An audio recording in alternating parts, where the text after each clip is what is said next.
Please यांनी backstage थांबायचं। जब आएगा देश पर संकट आगे खड़ा भी युवा होगा, समाज का चिंतक बन जिम्मेदारी भरा भी युवा होगा। स्किल इंडिया डिजिटल इंडिया पूरे विश्व में बदलाव लाने वाला भी युवा होगा।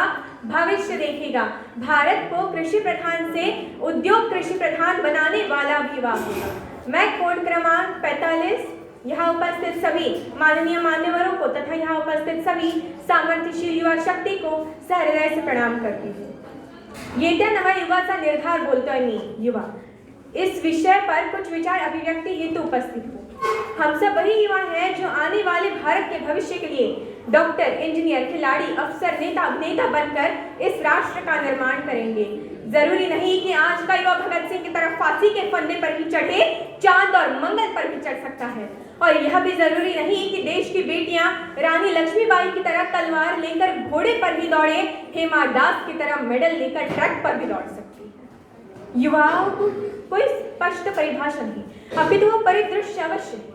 वो युवा जो संजीवनी पर्वत लाने में अदम्य साहस रखे, जो गोवर्धनधारी बनकर मर्यादा पुरुषोत्तम से रक्षा करे। हम युवाओं को आजादी की लड़ाई में अपना योगदान देने का सौभाग्य प्राप्त नहीं हुआ, लेकिन आज आवश्यकता है अपनी शक्ति को पहचानने की, क्योंकि हमारे प्रेरणा स्रोत स्वामी विवेकानंद जी कहा करते थे कि यदि मुझे 100 ऊर्जावान युवा मिल जाए तो मैं इस देश की दशा व दिशा दोनों बदल के रख सकता हूँ। ऐसे में हम तो 65% युवा हैं। हमारे लिए क्या कठिन, बस आवश्यकता है जानवंत की भूमिका निभाने वाले ऐसे मंचों की। बस आवश्यकता है प्रत्येक युवा को ये जानने की कि वो क्या कर सकता है। जिस भी युवा को अध्यात्म में रुचि हो वो धर्म का प्रचार करे। शास्त्रों से परिपक्व युवा सरोजिनी नायडू बनकर भारतीय संस्कृति को विदेशों में परिचित करे। तकनीक जानने वाला युवा अब्दुल कलाम बने। IIT NIT से पढ़ने वाला छात्र नासा के लिए नहीं अपितु इसरो के लिए काम करे। हम क्रिकेट, हॉकी, फुटबॉल, कबड्डी खेले तो भारत के लिए खेले। यदि कोई हिमा दास दौड़कर नारी सशक्तिकरण का उदाहरण देती हुई स्वर्ण जीते तो वो भारत के लिए जीते। हमारे गांव के युवा आगे आए और देश हित में नीरज चोपड़ा की तरह भाला फेंके। रचनाएं ऐसी रची जाए कि साहित्य का नोबेल भारत को प्राप्त हो। हम शिष्टाचार युवा बनाए कि जापान से पहले भारत का नाम हो। जो युवा दौड़ सकता है वो दौड़े, जो चल सकता है वो चले, जो रेंग सकता है वो रेंगे, परंतु अपने कर्तव्यों का निर्वहन अवश्य करे। युवा की कलम भविष्य लिख सकती है और युवा का संकल्प इतिहास बदल सकता है। हम युवा देश की ताकत है, परिवर्तन लाकर मानेंगे, कर देंगे ऐसे काम जिन्हें सब मील का पत्थर जानेंगे। कृषिकाय नहीं हो पाएगा ये वतन, सहस्त्रों वर्षों तक नव भारत को दुनिया वाले चिर युवा नाम से जानेंगे।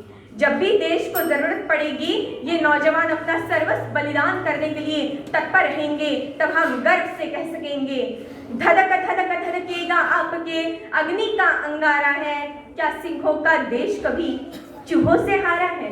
APJ अब्दुल कलाम युवाओं से कहा करते थे कुछ अलग तरीके से सोचे, कुछ नया करने का प्रयत्न करें, हमेशा अपना रास्ता खुद बनाए और असंभव को हासिल करें।